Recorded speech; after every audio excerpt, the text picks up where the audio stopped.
中央流行疫情指挥中心伫清明连假期间呢，发布细胞公布这个简讯，将全台湾11个风景区列为警示区，提醒要加强自我防疫作为。也毋过被点名的所在内面有4个伫个台南，市长黄伟提前讲，这个所在是较旷快的所在，嘛毋是人遮济、人遐济热门景区，啊是安怎？安尼遮健康的旅游景点，你安尼提出来做警示，伊不办讲。中央啊，应该警示，伊毋去警示，伊讲安尼的警报对地方的杀伤力有够大。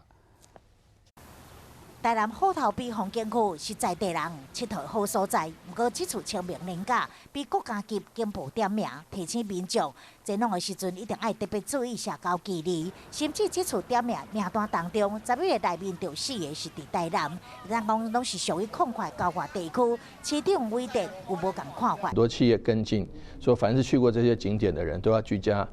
上班12天、14天的等等的。这坦白讲，对我们的一个健康的旅游是伤害很大。应该警示了没有警示，不需要警示了反而是警示一大堆。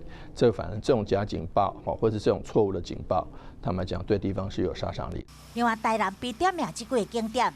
以年假前3名游客人数来看，虎头埤风景区一天是2200到3500人次，乌山头水库一天是1265到3200人次，关仔岭一天嘛大约伫3000人次。但为什么一天游客冲破11000人的走马来龙潮，却是无伫名单内？相对的话，我们很难做到，就是说对每一个人去看看有没有这样的一个社交的距离，